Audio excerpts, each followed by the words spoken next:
Atos dos Apóstolos, capítulo 5, versículos 1 a 42. Ananias e Safira. Entretanto, certo homem chamado Ananias, com sua mulher Safira, vendeu uma propriedade, mas reteve uma parte do dinheiro. E Safira estava ciente disso. Levando o restante, depositou-os aos pés dos apóstolos. Então Pedro disse: Ananias, por que você permitiu que Satanás enchesse o seu coração para que você mentisse ao Espírito Santo, retendo parte do valor do campo? Não é verdade que, conservando a propriedade, seria sua e depois de vendida, o dinheiro não estaria em seu poder? Por que você decidiu fazer uma coisa dessas? Você não mentiu para os homens, mas para Deus.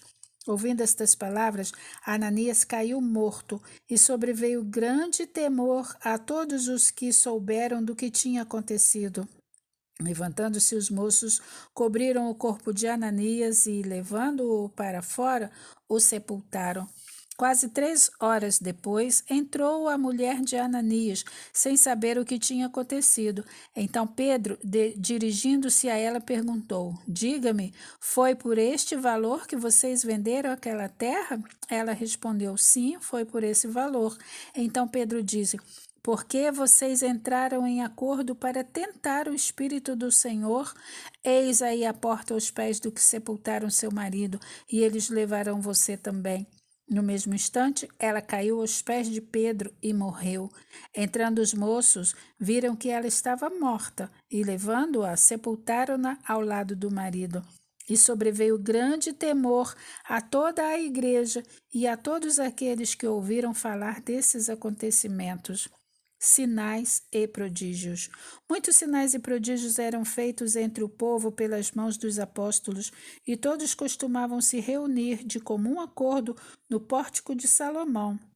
Mas dos restantes ninguém ousava juntar-se a eles, porém o povo tinha grande admiração por eles e aumentava sempre mais o número dos crentes no Senhor. Uma multidão de homens e mulheres, a ponto de levarem os enfermos até pelas ruas e os colocarem sobre os leitos e macas, para que, ao passar Pedro, ao menos a sua sombra se projetasse sobre alguns deles. Vinha também muita gente das cidades vizinhas de Jerusalém, levando doentes e atormentados pelos espíritos imundos, e todos eram curados. A perseguição aos apóstolos. Levantando-se, porém, o sumo sacerdote e todos os que estavam com ele, isto é, o partido dos saduceus, ficaram com muita inveja, prenderam os apóstolos e os recolheram à prisão pública. Mas, de noite, o anjo do Senhor abriu as portas da prisão e, levando-os para fora, lhes disse: Vão ao templo e digam ao povo todas as palavras desta vida. Tendo ouvido isto, logo ao amanhecer, entraram no templo e ensinavam. Quando chegaram, o sumo sacerdote e os que estavam com ele convocaram o sinédrio e todo o conselho dos anciãos do povo de Israel e mandaram buscar os apóstolos na prisão. Mas, quando os guardas chegaram lá, não os encontraram no cárcere e, voltando-se, relataram, dizendo: Encontramos a prisão fechada com toda a segurança e as sentinelas nos seus postos junto às portas, mas abrindo as portas não encontramos ninguém dentro. Quando o capitão do templo e os principais sacerdotes ouviram essas informações, ficaram perplexos a respeito deles e do que viria a ser isso. Nesse momento, alguém chegou e lhes comunicou: Vejam, os homens que os senhores prenderam estão no templo ensinando o povo.